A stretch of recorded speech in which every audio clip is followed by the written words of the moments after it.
At 6:42 a.m. in Coconino County, Arizona, a man called 911 from the Grand Canyon South Rim and told dispatchers his pregnant wife had disappeared.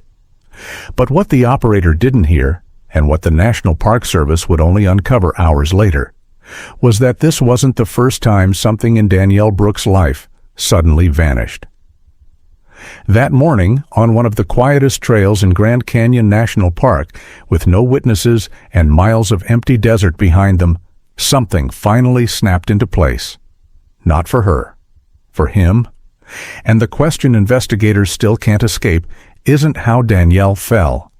It's why she was ever standing on the edge of that canyon with him in the first place.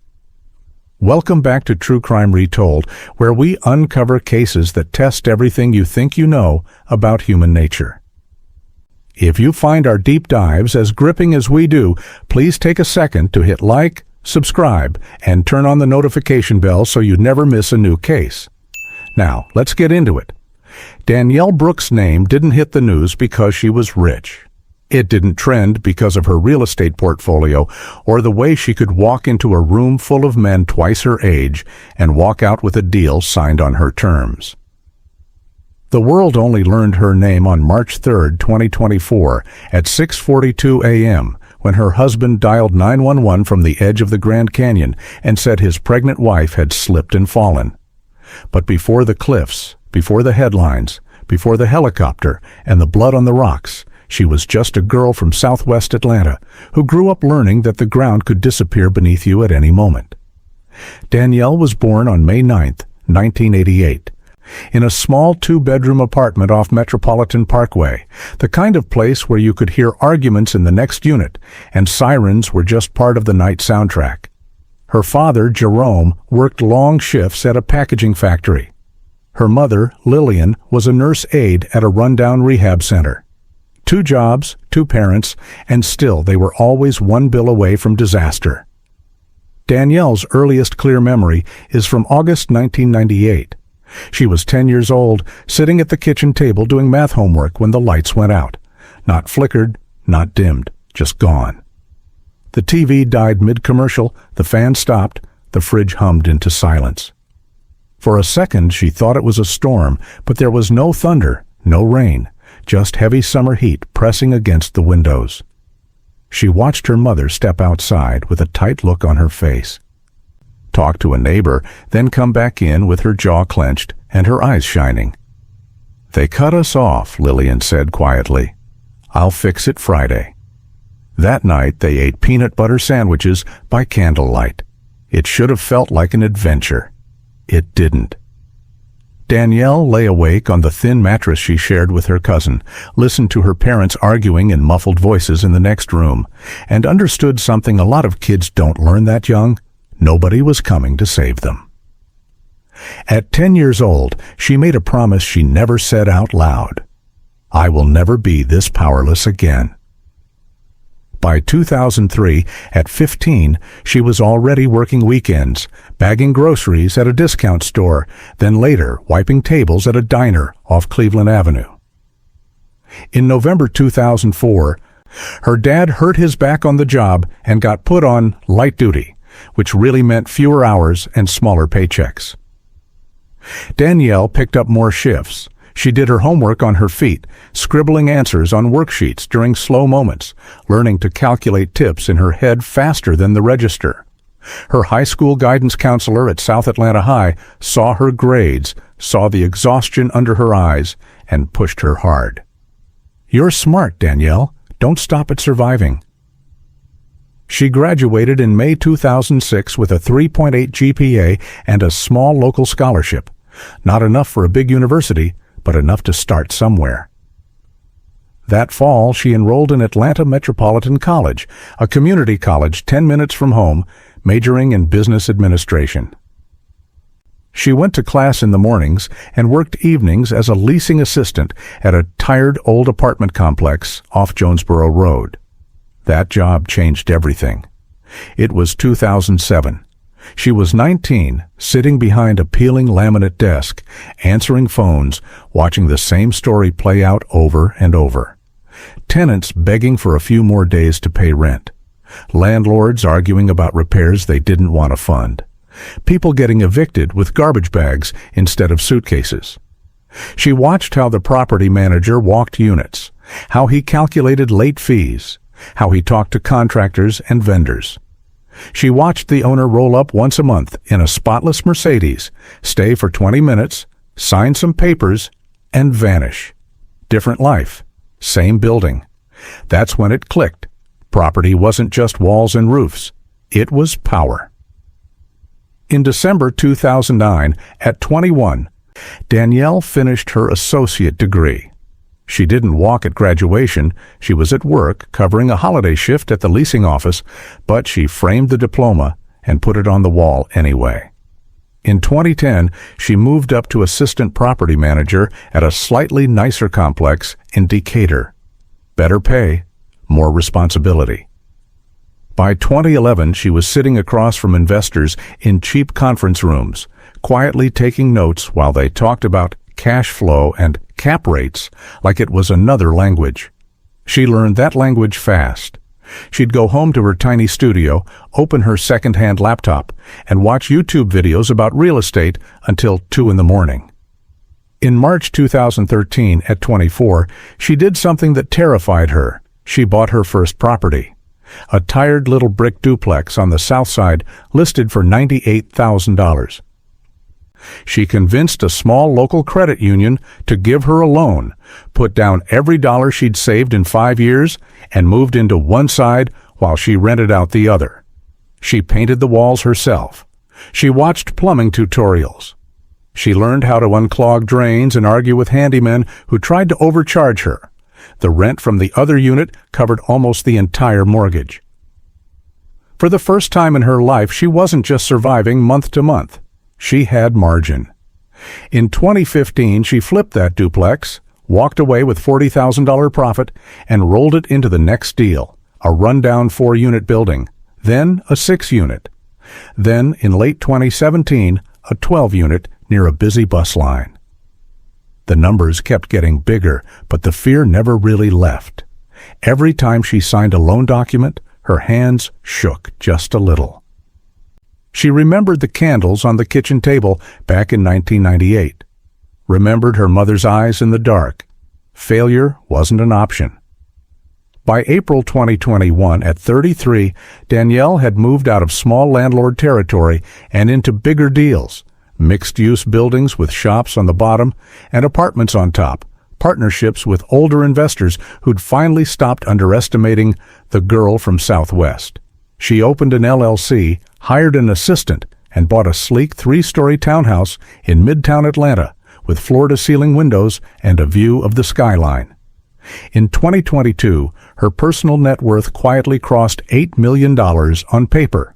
No lottery win, no viral moment. Just 15 years of grind, sacrifice, and saying no to everything that didn't move her forward. On paper, she had everything she said she wanted. Stability, money, respect. People invited her to speak on panels about black women in real estate and building generational wealth. Instagram saw the polished version of her life, the closing day photos, the hard hat selfies, the brunches with friends at trendy rooftop spots. What Instagram didn't see was the way she went home after those brunches, unlocked her immaculate townhouse, and walked into silence. No shoes at the door that weren't hers. No second toothbrush by the sink. No one waiting up when she came back from late-night site visits. She knew how to negotiate 6-figure deals without blinking, but ask her to text someone first after a date? That made her stomach twist. She'd had relationships, of course. A college boyfriend who cheated. A thoughtful teacher she almost moved in with in 2014 before she realized he resented her ambition. A surgeon who liked the idea of her more than the reality. By 2023, none of them were in the picture. She'd tell people she was too busy for love and laugh it off, but the jokes got thinner as the years went by. Late one night in October 2023, at 11:38 p.m., she sat at her marble kitchen island with her laptop open and a glass of wine half-finished, scrolling through spreadsheets. Her phone buzzed. The group chat. Boss brunch crew. Her 3 closest friends in Atlanta, all successful, all loud, all tired of her excuses. They'd been on her case for months. You've built an empire, Danny. Now build a life. That weekend, October 22nd, they dragged her to brunch in Buckhead. Between mimosas and avocado toast, they pushed harder than usual. "You're 35, babe," one of them said, laughing but not really joking. "You've got $8 million in assets and nobody to split an Uber with to the airport. At this point, you're choosing loneliness." Another slid her phone across the table, screen open to a glossy dating app interface. Not the regular ones. This one was marketed to high-value professionals, entrepreneurs, executives, global money. "Just try it," they said. "You don't have to marry anyone. Just talk." Danielle rolled her eyes, but something about the word choosing stuck in her mind. That night at 10:52 p.m. on October 22, 2023, she finally downloaded the app. It asked for her income bracket, her industry, verification photos. It felt more like applying for a loan than looking for love. For a while, the profiles blurred together. Tech founders with forced smiles. CEOs posing next to rented cars. Men who wrote no drama, but somehow radiated it. She swiped left, left, left, barely paying attention, more out of boredom than hope. She was seconds away from deleting the app and pretending she'd tried when one profile stopped her thumb. Malik Al-Zarani, 38, global investor, Dubai, Atlanta. A dark suit on a hotel balcony, city lights blooming behind him. Bio. I build things that last, investments, businesses, and, God willing, family. Fluent in 3 languages, spent half the year in Dubai, half between Atlanta and New York. Photos with charity boards, desert landscapes, first-class cabins. The kind of man she used to see in airports and wonder about for 2 seconds before looking away. She stared at his profile a little longer than she meant to, her finger hovering over the screen. Months later, people would rewind everything back to this moment and ask the same question. If she hadn't swiped on Malik that night, would anyone outside Atlanta have ever heard the name Danielle Brooks?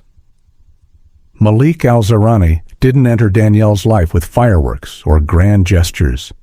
He slipped in quietly, the way a soft breeze enters a room, barely noticeable at first, then suddenly impossible to ignore. His dating app profile wasn't loud or showy like most of the men she swiped past. No shirtless mirror selfies, no awkward flexing, no rented Lamborghinis. Everything about him looked intentional, calm, expensive in a way that didn't need explanation. A navy suit on a rooftop bar in Dubai. A long white kandura and sunglasses against a golden stretch of sand. A sleek black Mercedes parked beside a glass building. A blurred private jet in the background, not centered in the shot, as if it didn't matter. It wasn't the kind of wealth that begged for validation. It was the kind that acted like it had nothing to prove. Danielle stared at his photos longer than she meant to.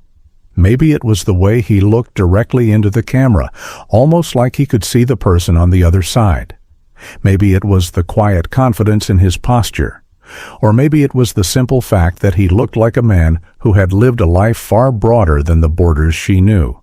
His profile description was short. Private equity, China real estate across 3 continents, between Atlanta, Dubai, and London. Looking for a woman who understands money, legacy, and loyalty. She almost laughed. Loyalty? On a dating app? It felt dramatic. But she couldn't deny it carried a certain elegance. She matched with him mostly out of curiosity. Later, she'd tell herself she hadn't been looking for anything serious anyway. Relationships had never been her priority. She had dated here and there, but never for long. She was either too busy, too tired, or too focused on her next deal. Love required time. Time was something she rarely gave freely. That night, when Malik messaged her first, she actually ignored him. Not in a rude way, just in a, this probably isn't going anywhere way. She'd matched with attractive men before who turned out boring or arrogant within 5 messages. But Malik didn't try to impress her with compliments. Instead, his first line was, "Hello, Danielle. I've heard about you." She blinked, unsure whether to cringe or smile. "Heard about me?" He sent another message. "Atlanta real estate. Smart investments. You buy like someone who's already lived 2 lives." Danielle's stomach flipped. It wasn't flirtation. It was recognition. She hadn't expected that. She texted back a cautious, "You do real estate too?" His reply came quick but not overeager. "Private equity mostly, but real estate is my grounding. I prefer assets I can touch." That line lingered. It felt like something a man who understood stability would say. She found herself smiling without meaning to. One message turned into several turned into an hour, and an hour into a nightly rhythm. Malik asked questions no man had ever asked her on a first conversation. Not shallow things, but thoughtful ones.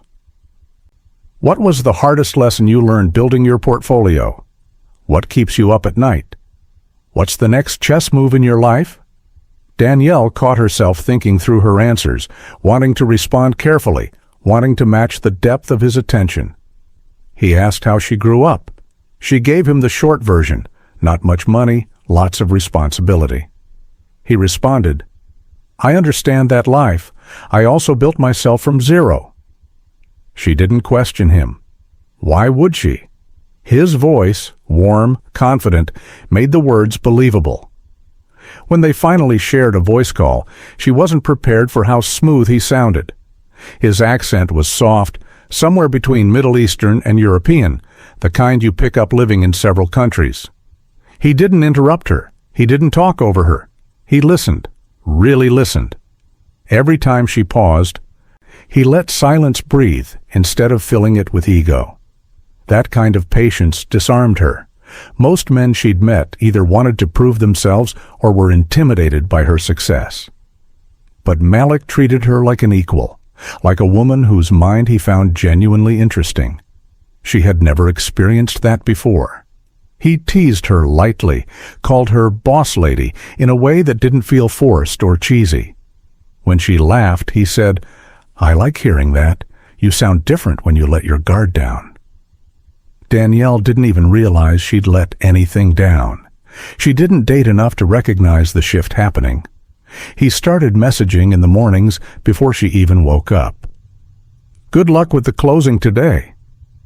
"Drink water. You work too much." "Rest tonight. Tomorrow is heavy." She would never admit it, but she began looking for his name on her lock screen before she even checked her emails.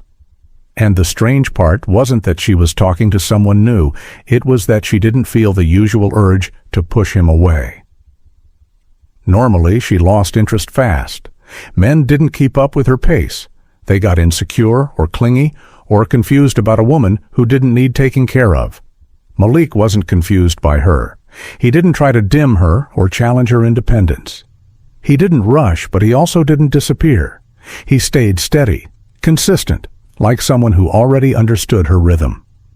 On the 5th night of talking, he said something that stuck with her long after the call ended. "Danielle, most women talk about luxury like it's an identity. But when you talk, it sounds like survival." She had no idea how he picked that up. She didn't know whether to feel exposed or understood.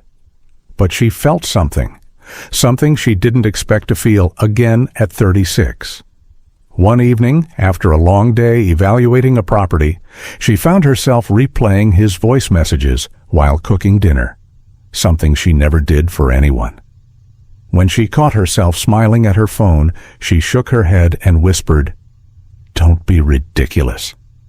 But the smile didn't go away. Malik had a way of unraveling her without asking for anything obvious.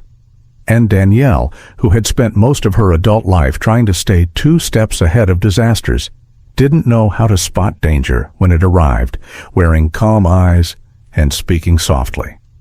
On the 10th night of their conversations, when she joked about Atlanta restaurants, he laughed and said, Next time I'm in your city for meetings, I'll take you somewhere that matches your standards. You deserve better than the places you settle for." Danielle rolled her eyes, but she felt something stir in her chest. Something warm, something dangerous, something she hadn't felt in years. And she didn't know why. But she went to bed thinking about him. When Danielle finally met Malik in person, she told herself not to expect too much. Online chemistry didn't always translate to real life, and she'd convinced herself that the butterflies she felt were just the result of a dry dating history. So when he sent his actual flight details, seat number, arrival time, the terminal, she stared at her phone for a long moment. Most men barely planned a coffee date, and this man was sending her boarding passes. She promised herself she would stay calm, stay level-headed. But when she arrived outside Hartsfield-Jackson and saw him waiting near the rideshare pickup, everything inside her stuttered. Malik wasn't tall in the exaggerated way men bragged about online, but he carried himself with the kind of posture that made him feel bigger than his height. Crisp white shirt, sleeves rolled to his forearms, perfectly tailored trousers, and a watch she couldn't identify but assumed was expensive. He smiled, slow, warm, like he had all the time in the world, and for a moment Danielle forgot how to breathe. He opened the car door for her before she could react. "You look exactly like your pictures," he said softly, and something in his tone made her chest tighten. Uber black, of course. Hotel rooftop restaurant, naturally. Everything about the evening felt smooth, almost too smooth, like stepping into a life she wasn't sure she deserved. Over dinner, he didn't ask shallow questions. He asked things that pierced straight through her carefully constructed armor. What pushed you into real estate? What made you believe you could succeed where most people fail? She told him pieces, small pieces, about her childhood, her fear of instability, the vow she made at the kitchen table when she was 10. He listened like she was giving him a map to her soul. Then he shared his own story, a carefully edited mix of truth and performance. Immigrant childhood, strict father, growing up between Saudi Arabia and London, working 3 jobs. "I built everything from zero," he said, eyes steady on hers. People think wealth makes life easier. It doesn't. It just gives you a different type of battle. Danielle didn't know if it was the view of the city lights, or the warmth of the wine, or the rare feeling of being understood, but something in her softened. She didn't date often. She barely let anyone into her world.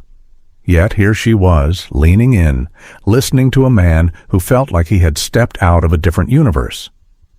Over the next few weeks, their connection deepened in a way she couldn't control. Malik flew in and out of Atlanta for meetings, always fitting her into his schedule with an ease that felt flattering rather than suspicious. Every time he landed, he sent photos of his view from the plane window, a quick selfie in an airport lounge, or a screenshot of his schedule, filled with names she didn't know but assumed were legitimate. When he wasn't in Atlanta, they FaceTimed constantly.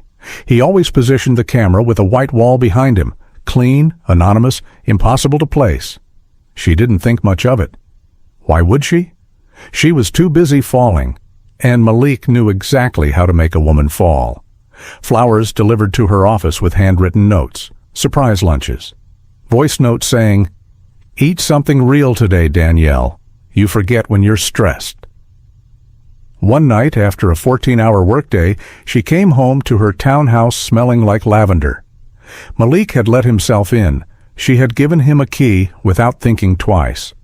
Baths drawn, dinner warmed in the oven, soft music playing from her living room. No man had ever cared for her that way. No man had ever made her feel so chosen. Friends noticed the change immediately. "Girl, you're glowing." "Who is he?" "Why are you smiling at your phone like that?" Danielle brushed them off, embarrassed but secretly thrilled. For the first time in years, someone was taking care of her. She wasn't just the boss, the investor, the negotiator. She was a woman, someone adored. And then, just when she thought things were perfect, Malik dropped news that sent her heart racing. "I'm moving to the U.S., he told her over dinner one night, swirling his wine. "A long-term project. Could be years." Danielle stared at him. "Years?" "Yes," he said simply. "And Atlanta will be one of my bases." She didn't want to show how relieved she felt. A part of her whispered, "This is too fast." But another part, the part that had been lonely for far too long, let herself believe in the coincidence. Once the move began, he became even more attentive. More flowers, more affection, more handwritten notes tucked into her purse, little sticky notes left on her bathroom mirror. "Drink water." "Rest." "I'm proud of you." Danielle didn't realize these were the classic signs of love bombing. She didn't realize he was studying her reactions, learning her vulnerabilities, weaving himself into every empty space in her life. She just thought this was love, the kind she had been too busy to experience before. Then came the ultimatum. One evening he showed up at her door looking defeated. Not dramatic, just tired, like a man carrying a heavy burden. "My parents called," he said quietly. "They've given me a deadline." "A deadline for what?" Danielle asked, confused. He exhaled slowly, running his hand over his jaw. "They want me to get married. Now, this year. In my culture, it's different. They've already arranged someone for me back home. If I don't choose someone myself, they'll move forward with the match." Danielle's stomach dropped. "What are you saying?" "I'm saying..." He stepped closer, taking her hands gently. "You're the woman I want, not the one they chose. I don't love her. I love you." Her heart slammed against her chest. It felt too soon, too intense. "Malik, we haven't even known each other a year." "I know," he said with a softness that felt like silk. "But when something is right, you don't need time. And if I don't decide within a week, they'll force the arranged marriage. I'll lose you." He looked at her like she was oxygen, like he couldn't breathe without her. She tried to reason with him. She wasn't ready. Marriage was huge. She barely understood his world, but he kept pushing, gently but persistently, wearing down her resistance with devotion and romantic promises. By the final day of the ultimatum, her friends begged her to slow down. Even her parents warned her she was rushing. But Malik stood beside her with tearful eyes, telling her he chose her over everything he knew. And in a small courthouse in Atlanta, with only a handful of friends watching and her parents silently uneasy in the corner, Danielle Brooks married Malik, believing she had found the love story she waited her whole life for. She had no idea she had just stepped into a nightmare.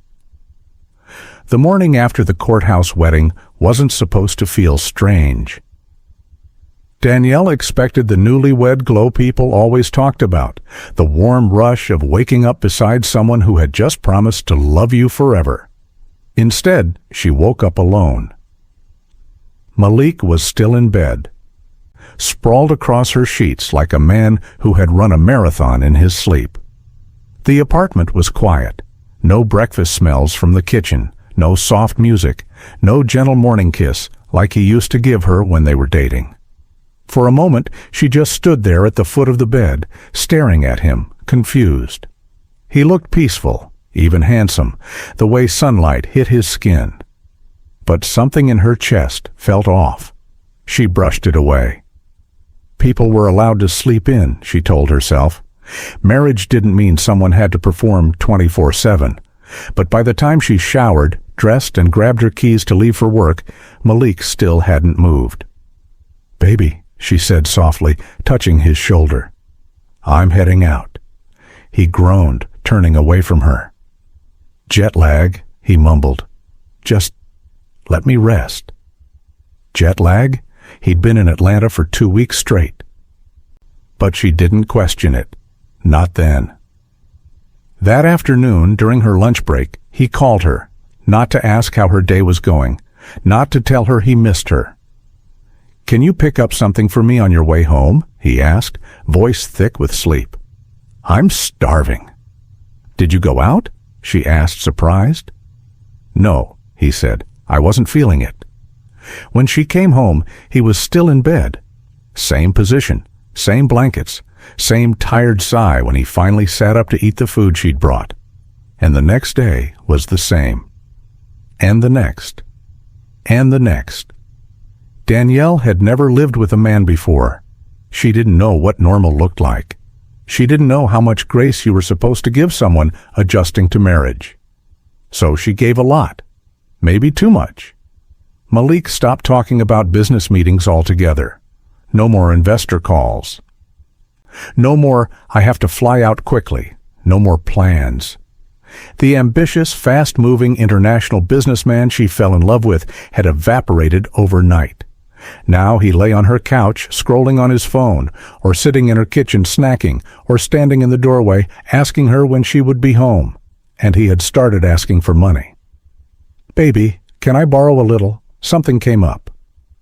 "Just a small emergency." "I didn't want to trouble you, but this investment needs immediate capital." "There's a fee they didn't tell me about." "I'll pay you back, wallahi. Just give me time." At first it was $500, then $1,500, then $4,000. Danielle didn't want to be stingy with her own husband. Marriage meant sharing, supporting each other. But every time she asked what exactly the money was for, Malik changed the subject. And if she pressed too hard, he got irritated. "After everything I left behind for you, you question me like this?" he snapped one evening. "Do you think I'm using you? That's very American of you." The comment cut deeper than she expected. She apologized without knowing why. He accepted with a sigh, walking away like she had wounded him. Something inside her shrank after that. The dynamic shifted. He stayed home all day, sometimes sleeping, sometimes playing games on his phone, sometimes pacing while talking in Arabic or English, mixed with frustration. He stopped helping around the house. Dishes piled up, laundry scattered. He didn't cook anymore, didn't clean, didn't contribute. Danielle felt like she had married a stranger. One morning she stood in the kitchen holding the remnants of his late-night snack, crumbled wrappers, half-empty plates, and wondered where the man she fell in love with had gone. The wealthy investor, the man with the private jet background and luxury trips, the man who promised to take care of her. Now she was taking care of him, 100%, and he acted like it was expected. Her body and mind were exhausted from work, stress, confusion, and the quiet ache of disappointment. So when her period didn't come, she barely noticed. When it didn't come the second time, she blamed stress. It wasn't until she found herself crying in the shower for reasons she couldn't explain that she realized something was off. She bought a pregnancy test. She stared at the two lines until they blurred. Shock, fear, joy, terror, laughter. She had always dreamed of having a family, of giving her children the stability she never had. She never thought she would be pregnant at 36, and certainly not like this, with a husband she loved but no longer fully recognized. She sat on the bathroom floor for a long time, holding the test, whispering to herself, "This will fix things. This will bring us closer again." When she told Malik, he froze, not just a pause, an actual freeze. His eyes widened, his jaw tightened. His hand hovered in midair. A full 3 seconds passed before he reacted. Then he rushed toward her with dramatic joy, lifting her, spinning her, kissing her belly over and over like he'd won the lottery. "Our little empire," he whispered. "Our legacy." But right after the excitement came questions. Too many questions. "Which hospital will you use?" "We need to sort out insurance." "What paperwork do we need?" "Everything should have both our names." "We need to make it official so our child is protected." His tone wasn't soft. It was urgent, focused, almost businesslike. Danielle didn't think much of it. Pregnancy hormones, she told herself. He's just being protective. But as the weeks went by, the pregnancy became his shield.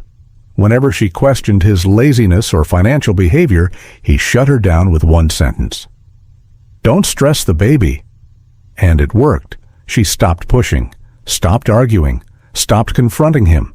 She was too tired, too emotional, too worried about her child to fight. By 6 months, she was glowing on the outside and unraveling on the inside. Malik, on the other hand, had returned to being sweet, attentive, massaging her feet. Cooking sometimes, talking to the baby bump, acting like the man she once believed existed.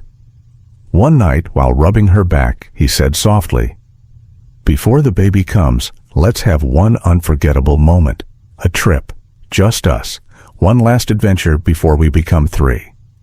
She smiled through her exhaustion and asked where. His eyes glittered. "The Grand Canyon," he said. "Sunrise, just you, me, and our future." Danielle didn't know it then, but the moment she agreed, her life began moving quietly, invisibly, toward the edge. Pregnancy was supposed to make everything sharper in a good way, colors brighter, love deeper, purpose clearer. For Danielle, it just made the lies louder. As her belly grew, so did the list of things that didn't add up. She tried to ignore them at first. She told herself it was hormones, that she was overthinking. She was working more than ever, trying to stack as much cash as possible before maternity leave. Her schedule was brutal: site visits, contractor meetings, financing calls, last-minute tenant emergencies. She'd come home with swollen feet and a lower back on fire, carrying takeout bags in one hand and her laptop in the other. Every time the scene was the same. Malik on the couch, Malik in bed, Malik in the kitchen, leaning against the counter like a guest in a hotel, scrolling on his phone, half watching TV. "Rough day?" he'd ask absently. She'd nod, drop her bags, force a smile. "Yeah, but it's fine." It wasn't fine. She was carrying a baby and a marriage and a household and a portfolio. He was carrying a phone charger. He called it resting before the new business launches. But no business ever seemed to launch. No client meetings. No site visits.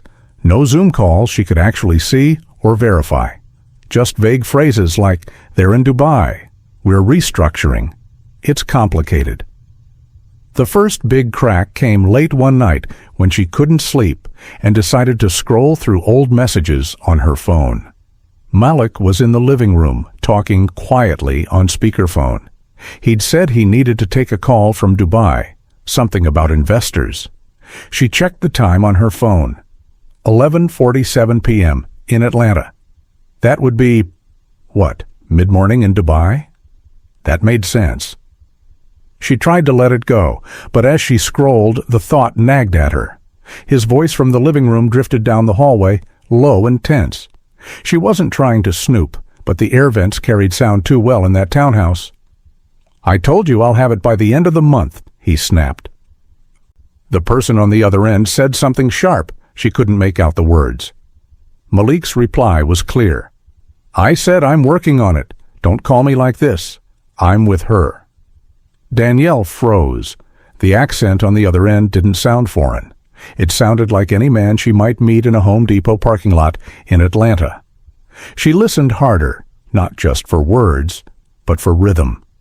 No Arabic, no other language. Just two men speaking English, one demanding money, the other stalling. When Malik came back into the bedroom, she pretended to be asleep. Her heart pounded so loudly she could feel it in her throat. The next morning, she asked casually, "How was Dubai?" He didn't even blink. "Chaotic," he said, yawning. "You know these Gulf investors. No patience." She watched him walk to the kitchen, the lie rolling off his tongue like he'd practiced. Maybe he had. The money requests started climbing.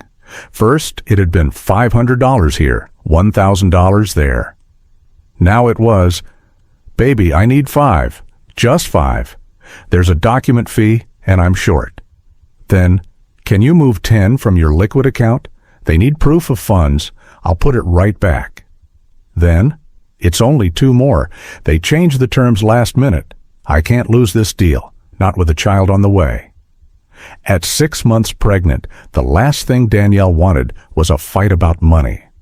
No matter how successful she was still a girl who grew up watching her parents argue over overdue bills.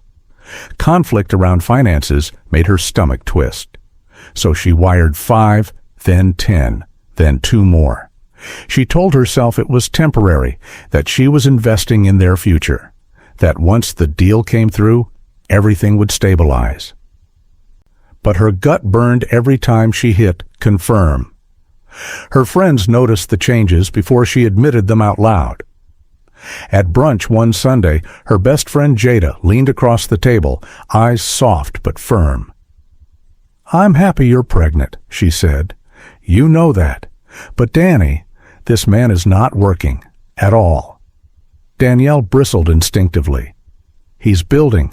It takes time to—" "Girl," Jada cut in gently, "you're the one pregnant and still chasing rent at 9 p.m.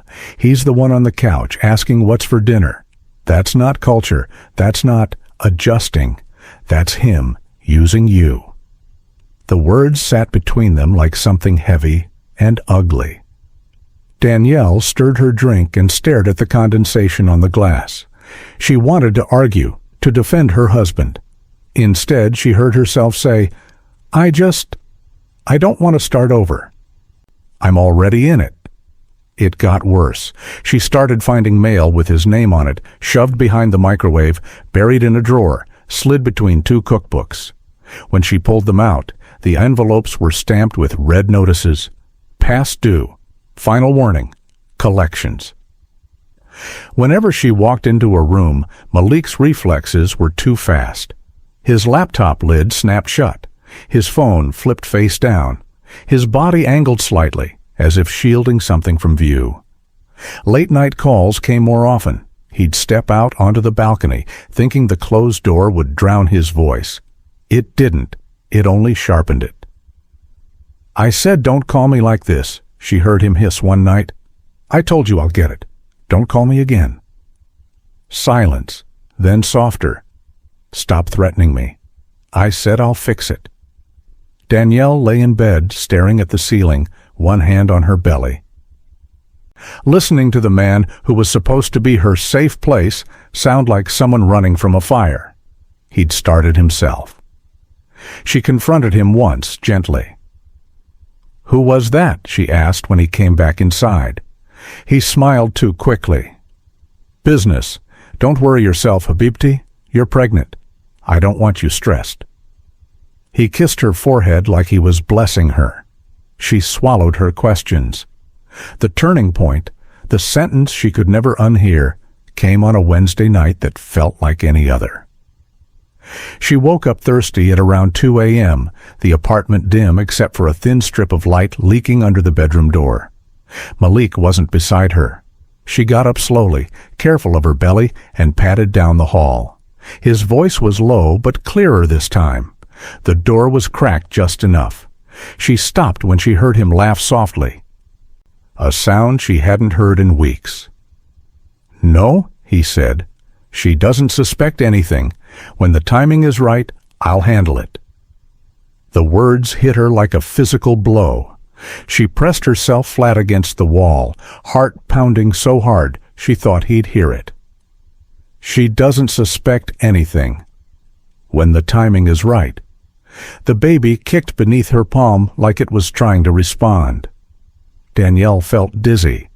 The room felt smaller, the hallway tighter, the walls closer. Was he talking about a business move? A property sale? A surprise? A scheme? Her mind flipped through every possible explanation in a desperate attempt to land on one that didn't feel like a knife.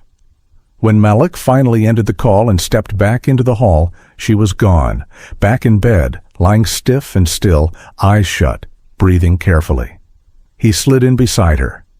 smelling like expensive cologne and something sour underneath. Fear, maybe? Or guilt. The next day, when her hand stopped shaking long enough, she tried to confront him without sounding accusatory. "What are you planning?" she asked while they were sitting at the kitchen table. "You've been hiding calls, hiding mail, saying, 'I don't suspect anything.'"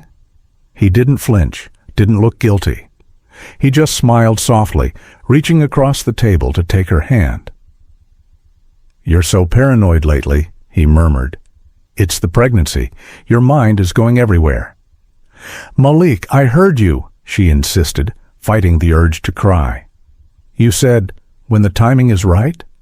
"What timing?" "A surprise," he said immediately, as if the answer had been waiting on his tongue. "For you? For the baby? Why would I ruin it by telling you? Do you want me to stop trying to do nice things?" He let go of her hand and leaned back, hurt hardening his features. "Every time I try to plan something, you accuse me. Do you really think I would hurt you after I left everything for you?" The guilt came fast and heavy, like it always did. It wrapped around her chest, choking her logic. Her hormones, her exhaustion, her fears, he stacked them like evidence against her. Maybe she was paranoid. Maybe she was tired. Maybe she was reading too much into everything because she was scared of becoming a mother, scared of losing control, scared of needing someone who didn't show up the way she had imagined. She looked at his face, the face she had once trusted without question, and something inside her broke in two. One part of her knew what she had heard, knew what she had seen. Knew the math didn't add up. The other part, the one with a baby growing under her heart and a mortgage and a marriage certificate, desperately needed it to be nothing. Needed it to be a surprise. Needed him to be the man she thought she'd married.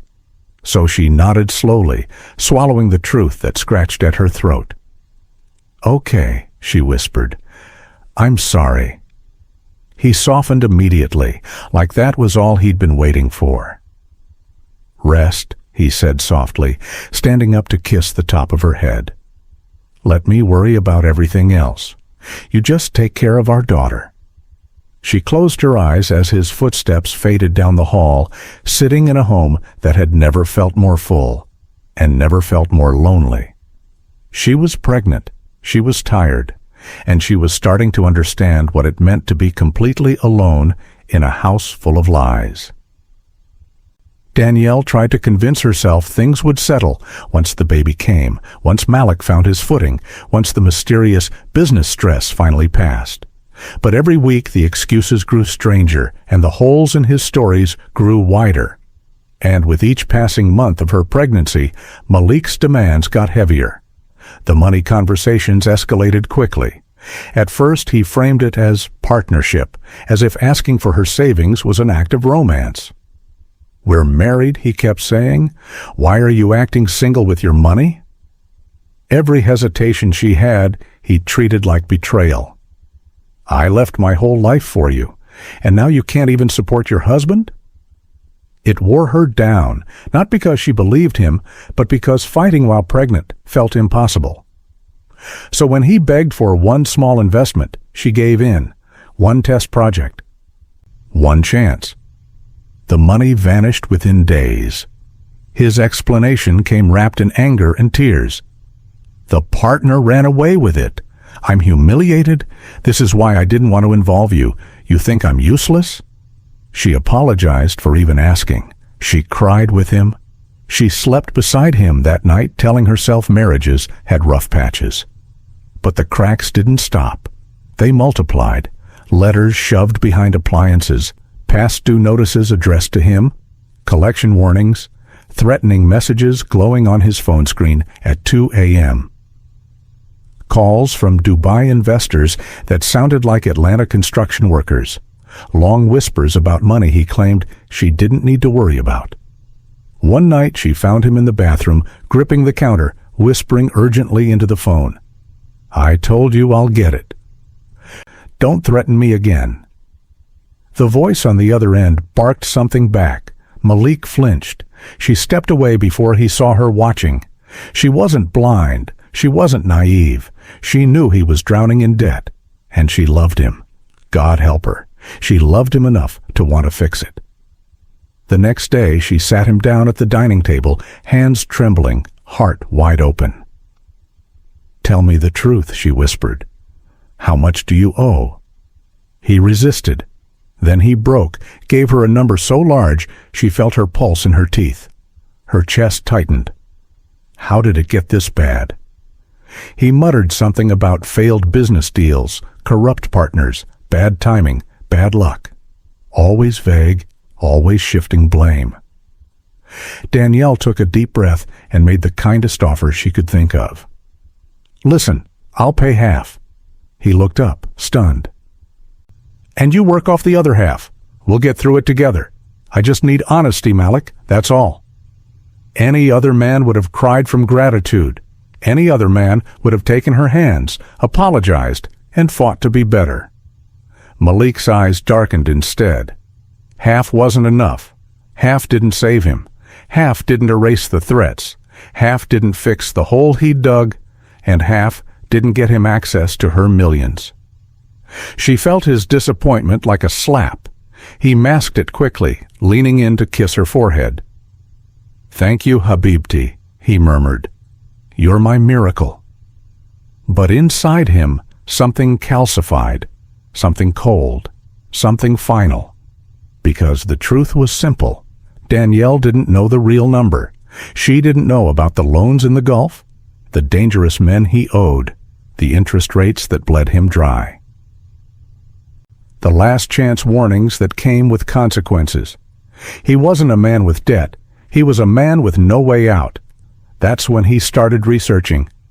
Late at night, with the glow of his phone reflected in his eyes, he searched. Life insurance spouse payout timeline. If pregnant woman dies, does husband get money? Grand Canyon fall insurance accident. Can a slip leave no marks? He didn't panic. He calculated. He told Danielle they needed life insurance for the baby. Her financial advisor agreed. It seemed normal, mature, responsible. Policies were approved. The payout was massive. Malik stared at the confirmation email for a long time, breathing like he'd just broken the surface of water. Danielle didn't notice. She was in the nursery folding tiny socks, smiling at the baby kicking under her ribs. Later that night, he sat beside her in bed. "What do you think about a trip?" he asked softly. "A baby moon, just us. One last adventure before the baby comes." She smiled, tired but hopeful. "That sounds nice." He kissed her forehead, hand resting gently on her belly. "The Grand Canyon," he whispered. She didn't know he'd already chosen the spot. She didn't know he'd mapped the cliffs. She didn't know he'd timed the sunrise. She didn't know he'd decided half her debt offer wasn't enough. But her life insurance was. For weeks, Malik became the version of himself Danielle had fallen for. He cooked dinner, massaged her swollen feet, cleaned the house without being asked. He lit candles, played soft music, ran her baths, kissed her belly every night.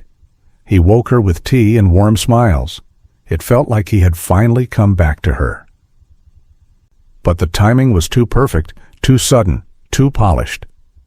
Because while Danielle relaxed into the gentleness, Malik spent every late night researching unfenced viewpoints, loose gravel zones, sunrise traffic patterns, how far someone needed to fall for certain death, how drag marks could be explained, how long ranger response usually took, and whether life insurance paid out immediately in accidental falls. He studied maps like a student cramming for finals. He memorized angles, distances, blind spots. He wasn't rushing the plan. He was perfecting it. When he finally suggested the trip, Danielle felt a small spark of hope. "A baby moon," he said softly. "Just us before the baby comes." She said yes. She needed air. She needed peace. She needed to believe this marriage still had something worth saving.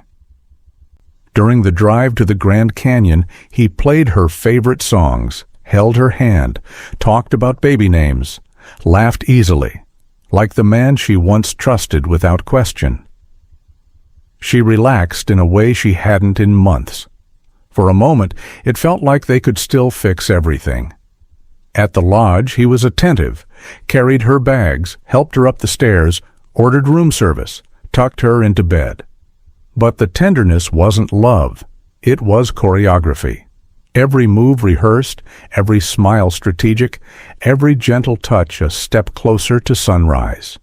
That night, after Malik fell asleep, Danielle got up slowly to get a glass of water. On the desk, half hidden under his jacket, she saw an envelope with his name on it. She picked it up. Past due. Final warning. Balance $38,700. Her stomach dropped. Another debt. Another lie. Another crisis he had sworn was handled. She felt the baby shift inside her as fear tightened her chest. She had offered to pay half his debts. She had begged him to tell her the truth. She had tried to save them, but clearly he wasn't done hiding. She placed the envelope back exactly where she found it, her hand shaking. Tomorrow, she thought, tomorrow morning, after sunrise. After this little trip he was so desperate for, she would confront him. No more avoiding, no more pretending, no more excuses. "We will talk tomorrow," she whispered in the dark, sliding back into bed beside him. Malik didn't hear her. He was already dreaming of the rim. March 3rd, 2024. 6 a.m. The sky was pale gold, the wind sharp and cold, and the south rim was nearly empty. Danielle walked slowly beside Malik, one hand supporting her 6-month belly, breathing carefully. The view was breathtaking, layers of red rock stacked against the rising sun. For a few minutes, she genuinely enjoyed it. They took selfies, her smiling tiredly, him wrapped around her like a devoted husband. She even laughed when he told her to turn so the sunlight hit her belly. Just right. It felt peaceful, almost healing. Then he pointed toward a narrow, unguarded overlook ahead. "Come on," he said softly. "The view is even better there." Danielle hesitated. "Malik, I don't think I should go that close." "Just a little," he insisted. "I promise. I've got you." She took a few steps. Gravel shifted under her shoes. The drop was enormous. Her heart thudded uneasily. "Malik, the debt," she whispered suddenly. "We need to talk about what I found." He froze. A flicker of something dark crossed his face. Then he forced a soft smile. "Let's not ruin today." Before she could respond, he stepped behind her and placed both hands on her back. The shift in his posture was instant, too close, too firm, too intentional. And then he pushed. A single, hard shove between her shoulder blades. She didn't slip. She didn't lose her balance. She was pushed. Her scream tore into the morning air as her body pitched forward. Gravel skidded. Air roared past her ears. She reached for anything, but there was nothing. Her body crashed onto a ledge 30 feet below. Pain detonated through her side. Her leg bent wrong. Her breath vanished. Above her, Malik peeked over the rim, not with horror, but with irritation. She hadn't fallen far enough. She hadn't disappeared into the canyon. He pulled back quickly, looked around, then walked several steps away, as if he'd been nowhere near the edge. 10 seconds later, he dialed 911. "My wife," he shouted. I stepped away to take a call, and when I came back she was gone. I think she fell somewhere near, I don't know, somewhere along the trail." His voice was shaking perfectly. His story was sloppy on purpose. He didn't tell them where she fell, didn't point to the exact overlook, didn't mention she was 6 months pregnant until the operator asked, didn't lead rangers toward the right direction. He wanted time. He wanted the search to take as long as possible. He wanted her to die on that ledge, cold, bleeding, alone. When rangers arrived, he waved frantically but kept describing the wrong area. "I left her right here. Somewhere here. She must have slipped," he insisted, pointing randomly at spots that led nowhere. Minutes passed. Then more. Too many. Danielle lay motionless, vision fading, clutching her belly, whispering for someone, anyone, to find her. A ranger finally launched a small drone, sweeping the canyon wall. At first, nothing. Then, movement. A body, a woman in a dark jacket, barely moving. The ranger zoomed in. Pregnant female, injured, alive. We need rescue, now. Malik's face, caught on another ranger's body cam, went blank for a full second before he forced himself back into character, hands on his head, shouting Danielle's name. But the camera caught the truth. His eyes weren't relieved. They were calculating. Danielle was still alive, and that was a problem for him. Rangers reached the scene quickly, but the first thing they noticed was how wrong everything looked. The ground near the rim was disturbed. Gravel was displaced in wide patterns. There were clear drag marks leading toward the edge, as if someone had been pushed or pulled. Handprints streaked the dirt. Blood had spattered in a way that didn't match a simple misstep. Nothing about it looked accidental. Malik hovered nearby, pacing, crying loudly, wiping his face in exaggerated motions that didn't match the scene. When rescuers reported that they had spotted a body on a lower ledge, alive, his expression shifted for a fraction of a second. Not relief, not gratitude, something closer to frustration. Then he snapped back into performance mode. A rescue team was lowered down the canyon wall. Danielle lay twisted on the rock, bleeding heavily, barely conscious. Her breathing was shallow, her skin cold. She drifted in and out, unable to fully register the voices around her, movement above her, ropes, shadows. She tried to speak, but her throat felt crushed. Faint fragments escaped her, instinctive fear pushing through the pain, but nothing coherent. It took time to secure her to a stretcher and even longer to lift her out. Every motion made blood pool beneath her. Her body fought to stay conscious, but shock was already taking over. By the time she reached the helicopter, the situation had deteriorated rapidly. Inside the aircraft, medics worked quickly. The baby's heartbeat was faint. Danielle's was weaker. Her blood pressure kept dropping, numbers slipping lower with every passing minute. Her skin grew gray. Her body trembled from blood loss. The monitors began sounding alarms. Her heartbeat stuttered, then slowed, then stopped. The ECG line flattened inside the helicopter as the medics worked frantically over her, her body limp, her pulse gone, the canyon shrinking below. Danielle flatlined before the helicopter ever left park airspace. Danielle surfaced from unconsciousness slowly, like someone rising through deep, heavy water. Days had passed.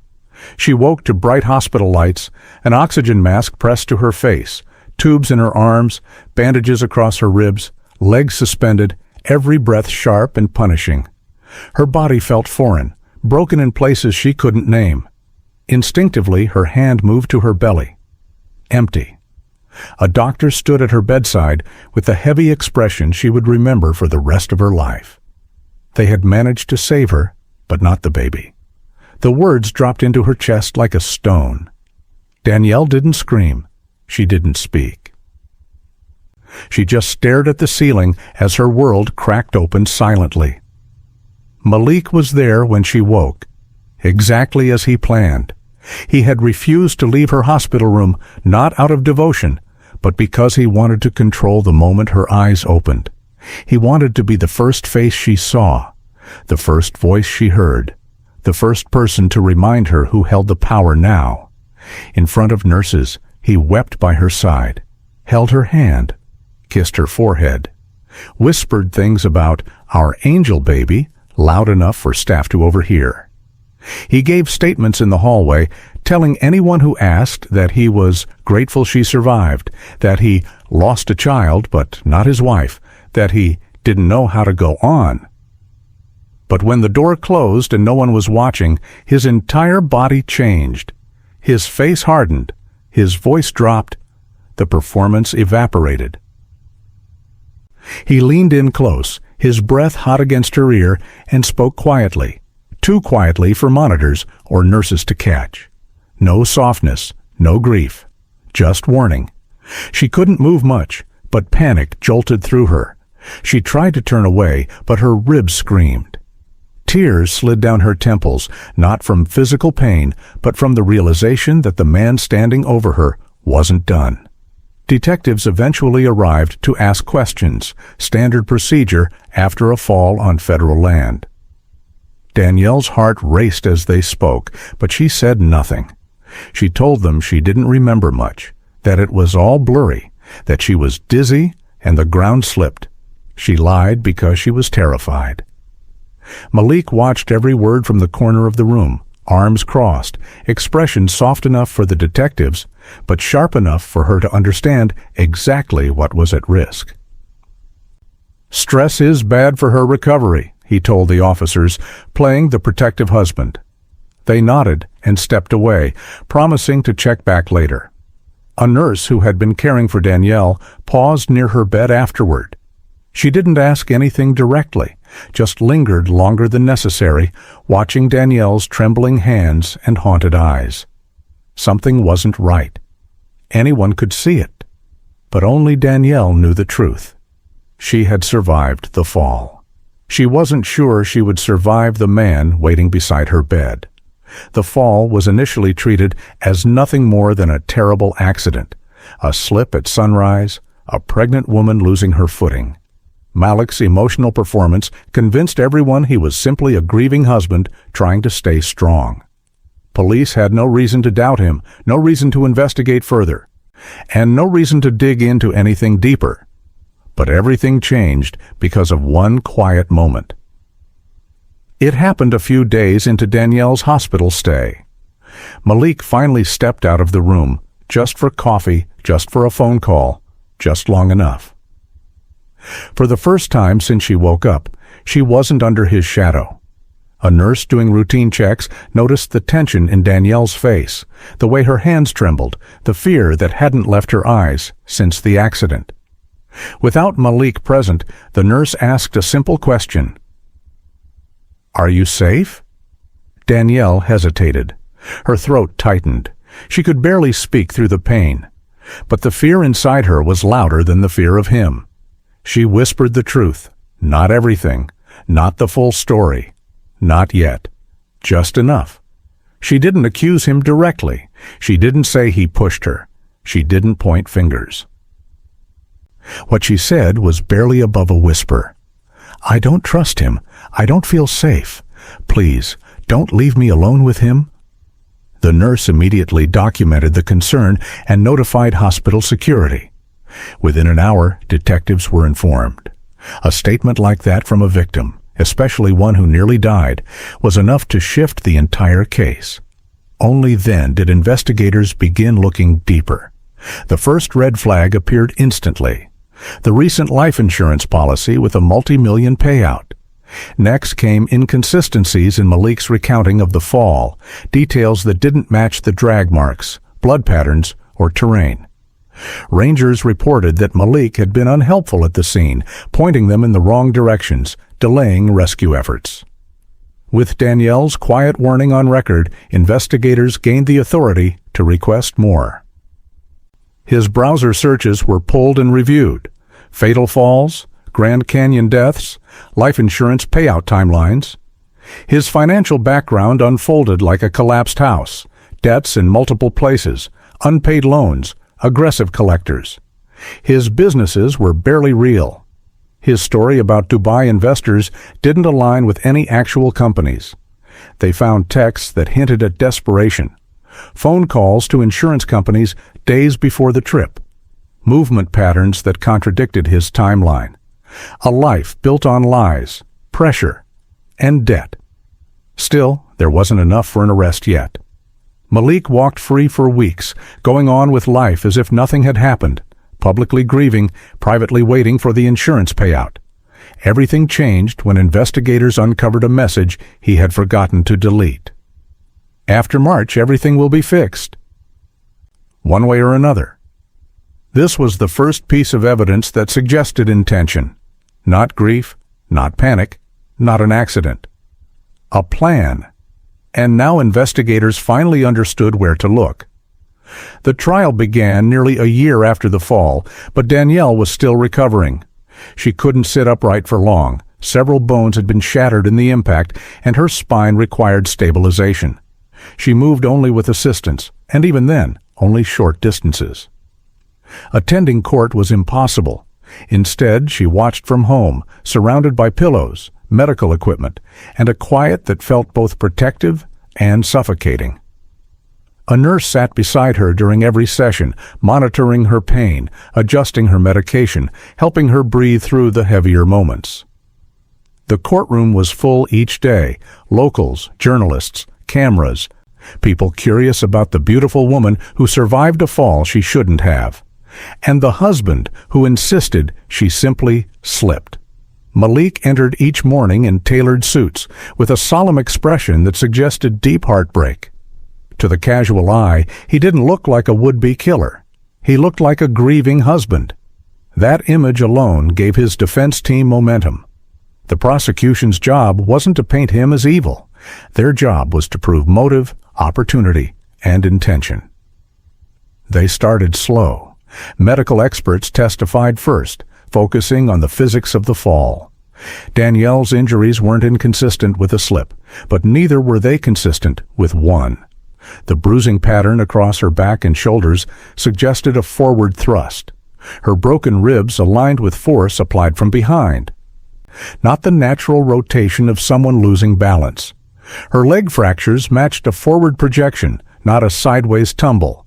She had been standing when it happened, not sitting, and the angles proved that. None of it was conclusive alone, but each detail stacked neatly on top of the last. Rangers testified next. They described the drag marks leading toward the cliff, marks not caused by shoes slipping, but by feet being shoved or stumbling unnaturally. They detailed the location of her fall, a spot not known for accidental drops. They noted Malik's behavior, how he pointed them in the wrong direction repeatedly, how he delayed in giving the exact location, how his emotional display seemed disconnected from the urgency of a missing pregnant woman. One ranger recalled the moment she was found, when the drone operator announced she was alive. Malik's face briefly tightened. Not relief, something else. Prosecutors then shifted to the digital trail. Forensic analysts explained how Malik had deleted browser history, but not thoroughly enough. The recovered searches painted a chilling pattern: fatal fall heights, accidental death insurance payouts, national park mortality rates, timeline for spousal insurance claims. He had also called insurance companies days before the trip, asking detailed procedural questions. These weren't the actions of a man planning a vacation. They were the actions of a man preparing his escape route. Financial experts walked the jury through Malik's hidden debts, tens of thousands owed domestically and abroad, the threats he had received, the final notices, the loans he had taken under false pretenses. His finances weren't strained. They were imploding. Danielle's life insurance policy, approved shortly before the trip, was the only bright spot in his collapsing world. The defense countered everything, piece by piece. She was medicated and grieving. Memory distortion is common after trauma. Loose gravel can mimic drag marks. He pointed the wrong way because he panicked. Searches can be unrelated. Curiosity isn't a crime. Insurance is common for expectant parents. They didn't need to prove innocence. They just needed to seed doubt. And Malik helped them. He cried at the right times, bowed his head, pretended to wipe tears, looked devastated when the baby's name was mentioned. He whispered prayers in Arabic under his breath, a performance for the jury. He projected the image of a man shattered, drowning in grief. His entire demeanor said, "Why would I ever hurt her? Why would I hurt my own child?" Danielle watched him through the screen, her jaw clenched. Seeing him acting tender, broken, faithful, it triggered a rage she couldn't express. This was the same man who had leaned over her hospital bed with a whisper cold enough to make her blood freeze. She remembered the threat clearly, not loud, not dramatic, just a reminder. He told her no one would believe her. He told her accidents happen all the time. He told her if she tried to ruin him, she wouldn't live to try again. She watched him pretending to be a saint in court, and her body shook, not from fear, but from recognition. This was the man she married. Charming in public, cruel in private, 2 lives in one body. Eventually, it was her turn to testify, via live video. The court heard her voice, but not her pain. She sat propped up in a hospital bed at home, wearing a loose gown, her face pale from medication. She didn't look like a dramatic witness. She looked like a survivor who would never be the same. Her testimony was simple. She didn't claim she saw his face when he pushed her. She didn't claim she heard him plan it. She didn't say anything she couldn't stand behind. She spoke only what she truly remembered. Standing at the edge, feeling his hands on her, feeling pressure push her forward, and knowing with absolute certainty that she didn't slip. The defense tried to discredit her, suggesting her trauma made her confuse details, suggesting medication affected her recollection, suggesting grief made her look for someone to blame. But Danielle didn't waver. She stayed calm. She repeated only what she knew. The prosecution's final blow came from Malik's own communication records. A recovered message he sent weeks before the trip, one he forgot to erase.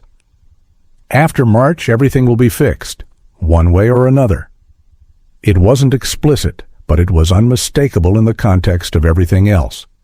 By the time closing arguments ended, the case had transformed from a tragic accident into a portrait of calculated desperation. The courtroom was silent when the jury left to deliberate. Danielle watched the screen, numb. Malik bowed his head in exaggerated prayer.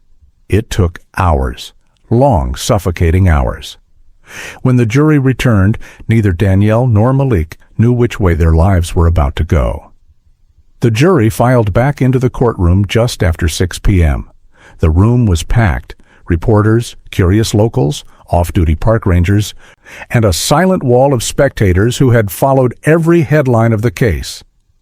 Malik stood as instructed, hands folded neatly in front of him, chin lifted, face schooled into an expression of quiet heartbreak. His attorney whispered something that sounded like reassurance. He didn't blink, didn't breathe, didn't look at the screen where Danielle was watching from home. In Danielle's living room, the nurse muted all background noises. The television glowed against the dim light. Danielle lay propped up on a hospital bed, blankets tucked around her legs, medical tape visible under the collar of her shirt. She could barely breathe. Her injury still ached with every shift of her rib cage, but the anticipation was worse, cold, spreading, tightening. She wasn't afraid he would walk free. She was afraid he would walk free and come back. The courtroom camera panned to the jury foreperson, an older woman in a navy sweater, hands trembling just slightly as she held the verdict form. The judge looked at her. "Madam Foreperson, has the jury reached a unanimous verdict?" She nodded. Danielle closed her eyes. The foreperson's voice was steady. "We find the defendant, Malik Al-Zarani, guilty of attempted murder." A whisper rippled through the courtroom. "Guilty of aggravated assault on a pregnant woman. Guilty of causing the death of the unborn child. Guilty of attempted insurance fraud." The judge's gavel hit once, sharp, final. Malik didn't move at first. His face stayed eerily blank, as if the words needed time to seep through his skin. Then his jaw clenched. His eyes widened, not in horror or regret, but in disbelief.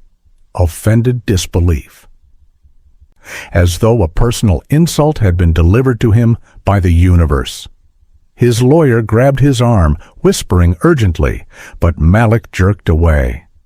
"I didn't do anything," he shouted. "She slipped. Why don't any of you believe me? Why are you all listening to her?" The courtroom deputy stepped in, hands on his shoulders. The mask finally shattered, the charm peeled away, and what showed beneath made several jurors flinch. He wasn't devastated. He was furious, entitled, exposed. Danielle watched from her bed, breathing unevenly. The nurse squeezed her hand gently. A small, broken sound escaped Danielle's throat, not a sob, not relief, just the release of something she had been holding inside for too long. Malik kept yelling as they cuffed him. "I loved her. She ruined everything. She lied. All of this is her fault." His voice cracked, not with grief, but with rage. The rage of a man who lost a prize he believed he deserved. The judge asked for order. Deputies dragged Malik out. The courtroom camera followed him only until the hallway door slammed behind him. Danielle lay still, staring at the empty doorway on the screen. He was gone, really gone. The sentencing came a week later, 25 years minimum. Possibility of more with future federal review. Restitution ordered, though everyone knew he could never pay it. Danielle watched that hearing too. Malik refused to speak, refused to look at the camera, refused to acknowledge the life he shattered. Even in chains, he tried to look superior. His silence wasn't dignity, it was punishment, a final attempt to deny her closure. When the judge finished reading the sentence, Danielle finally exhaled. A slow, trembling breath she didn't know she'd been holding for months. The world didn't go quiet, but the danger did. Recovery wasn't a straight line. Her body was a constant battlefield, broken bones knitting together, muscles losing strength, nerve pain spiking unpredictably. She learned how to stand again, how to shift weight, how to balance. Every inch of progress cost sweat, tears, and humiliation. Her mental recovery was worse. Nightmares came first, standing on the cliff again, the cold wind in her ears, Malik's hands on her back, that sickening moment her center of gravity tilted forward. She'd wake up gasping, gripping the sheets in terror. Then came the waves of grief, sudden and violent.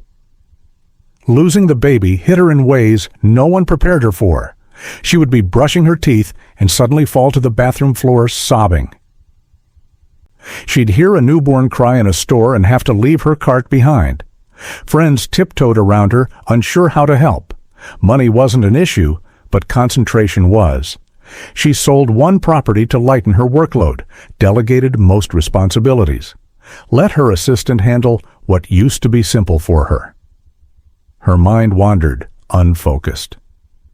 Trauma had a way of making even ordinary tasks feel impossibly heavy. Over time, something inside her began rebuilding, not the same way as before, not as fast, but stronger in the places that mattered. She started speaking out. Quietly at first, an interview with a women's safety organization, a conversation with a financial abuse support group, a panel on recognizing early signs of coercive control. People listened.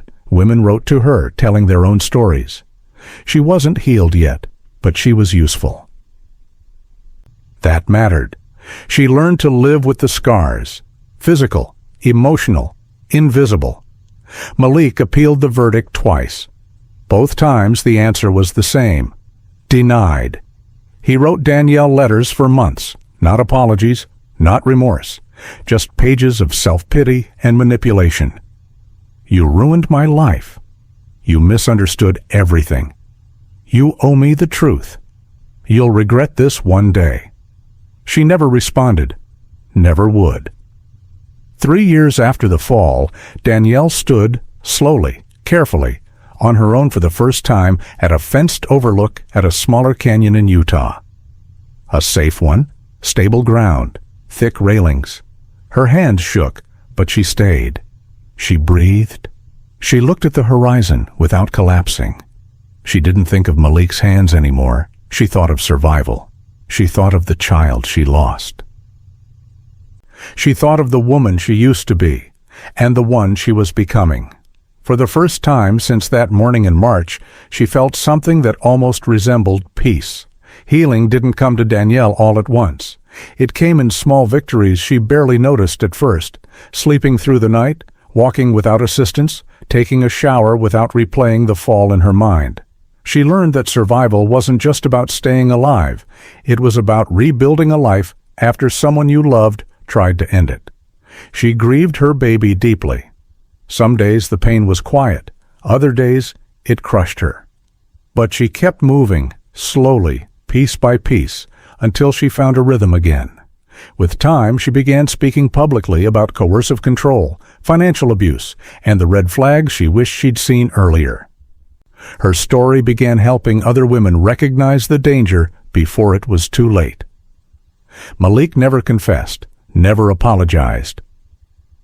Even behind bars, he repeated the same lie. She slipped. His appeals were denied, but he kept insisting he was the victim. Danielle eventually stopped caring what he thought. She didn't need his confession. She had her truth. Sometimes she wondered if he ever loved her.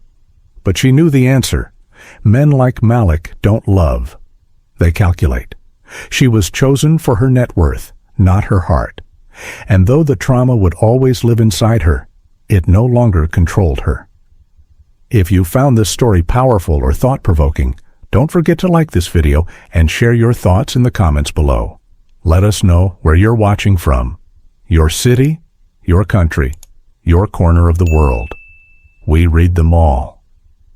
Subscribe and turn on notifications so you never miss the next case we uncover. Thank you for watching.